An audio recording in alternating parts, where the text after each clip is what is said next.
สบายดีแฟน FC ทุกๆคนเนาะบรรดาพ่อแม่พี่น้องพอกันเช่นเก่าเช่นเคยบ่าวพรวิไลกับลูกสาวลูกชายแล้วกับน้องเมียเนาะแต่ว่าเมียมื้อนี้เราบ่เข้ากองนำเพราะว่าเพิ่นไปตอบคอมเมนต์ FC เพิ่นอยู่สันเทิงพุ่นเนาะมื้อนี้ก็ทุกคนเนาะก็ฝากสนับสนุนคือเก่าเนาะแจ่วปลาแดกบ่าวพรวิไลเนาะทุกคน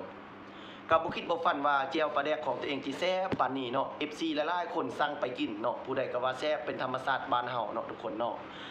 ตอนนั้นเนาะค่อยไปแสดงคอนเสิร์ตเนาะบ่ว่าแต่ขึ้นเหนือลงใต้เนาะทั่วประเทศลาวของพวกเฮาก็มีหลายๆคนทางแฟน FC เนาะทางคอมเมนต์แด่ทางแชทมาแด่หรือว่าจะเป็นเขาบอกโดยตรงเด้เนาะว่า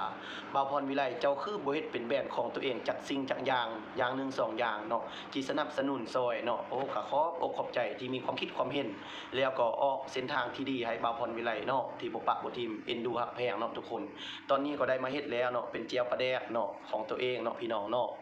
ถ้าผู้ใดอยากสนับสนุนเนาะก็สั่งซื้อก็สามารถสั่งซื้อได้เนาะทุกคนเนาะกระปุกนึงก็ครึ่งกิโลนี่ก็ราคา200,000กีบเนาะทุกคนเด้อใส่เต็มดีเนาะบ่เผ็ดบ่เค็มนัวเนาะทุกคนขอบอกขอบใจทุกคนที่เอ็นดูฮักแพงเนาะแต่หลายๆคนก็คอมเมนต์แนวบ่ดีเด้ว่าจังซี่จังซั่นเนาะก็บ่เป็นหยังเนาะทุกคนฮักกันแพงกันข้อยก็บ่ได้ติได้ว่าบ่ได้ตำหนิติชมผู้ใดดอกเนาะอยู่พอไผพอมันหากินพอไผพอมันเจ้าฮู้แนวนึงข่อยฮู้แนวนึงเนาะทุกคนแล้วทุกคนเนาะอย่าลืมอย่าพลาดเนาะมี2อย่างนี้แหละแบรนด์ของตัวเองนะ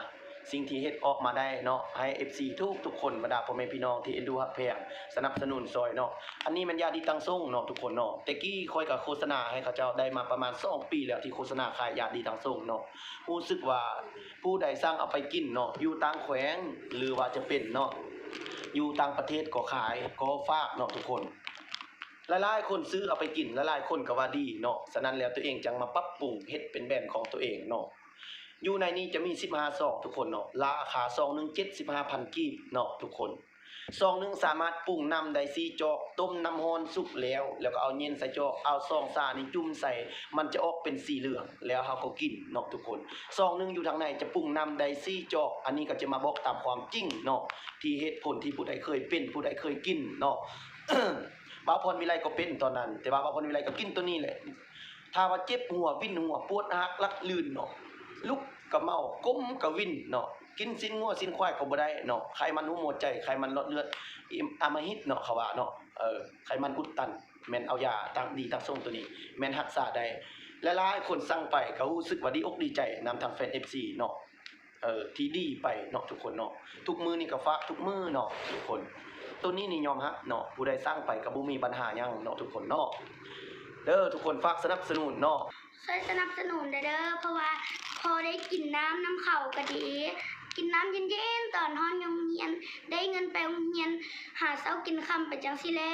อันฝากสนับสนุนเด้อแจ่วกระแซ่บจะปลาแดกแซ่บฝากซื้อได้เด้อกระปุกนึงนี่กุ้มด้นเด้อเบิ่งโดยเนาะทุกคนเนาะเก็บรักษาง่ายเนาะปะอยู่ใส่ก็ได้บ่บูดบ่เน่าเนาะไว้ตู้เย็นก็ได้เอาไว้ตู้เซฟก็ดีบ่มีบูดบ่มีเน่ากระปุกนึงนี่กินได้เป็นเดือนครึ่ง2เดือนเนาะพี่น้องเนาะแซ่บนัวเนาะบ่เผ็ดบ่เค็มก่อนกะมุกทุกมื้ออีกยอกอีก็มาเป็นเจียวปลาแดกกะปะแหนมาเป็นแบรนด์ของตัวเองมันบ่เล่านี่แหละอันโอสร้างแบรนด์เนี่ยสิสนับสนุนย่อยก็ขอบอกขอบคุณเยี่ยมโลดยิ้มโลดยิ้มก้นที่ทิศทางแนวดีที่แนะนำบ่าวพรวิไลเบิ่นได้เบิดได้มาเลี้ยงก่อนเลี้ยงกำพร้าอย่าเลิกตั้งส่งยอกีเมื่อจุเดก็สั่งเบื่อนต่างแขวงอกอักเก็บปลายทางเนาะทุกคนเนาะมีเก็บปลายทางทุกสาขาเด้อทุกคนเด้อทั่วประเทศเนาะผู้ใดสนใจสามารถสั่งซื้อได้ขอบอกขอบใจเมื่อทุกคู่ทุกคนที่อินดูฮักแพงข้าพเจ้าครอบครัวบ่าวพรวิไลเนาะบ่ว่าแต่เมียใหม่เมียเก่าก็ยังฮักกันเสมอเนาะทุกคนเนาะถึงสิไปอยู่ไสกับบ่ปะบ่ทิมยังเป็นหัวอกของแม่ของลูกคือเก่าเนาะขอบอกขอบใจในระยะผ่านมาจนมาฮอดทุกมื้อนี้ที่อินดูฮักแพงก่อนกระมุกทุกกระมุกอีโลดยิ้มรอยยิ้มก้นที่ตะแนมย่อยอาทิตย์ทางเนี่ยหมดจิเลอเพียงย่อเนาะทุกคนเอาสำนี้ละทุกคนเนาะฝากสนับสนุนขอขอบอกขอบใจฝากกดไลค์กดแชร์กดติดตามเนาะเอาสาธุให้ทุกคนอยู่ดีมีแรงสุขภาพเข้มแข็งอายุมั่นขวัญยืนให้ขึ้นเป็นเข็นออกให้ทุกคนร่ำรวยพนักงานทหารตำรวจเนาะให้ทุกคนมีสุขภาพแข็งแรงให้ปฏิบัติหน้าที่ให้มีผลสำเร็จต่อหน้าที่แบบงานที่ปักหลักมอบหมายให้เนาะทุกคนเอาขอขอบใจ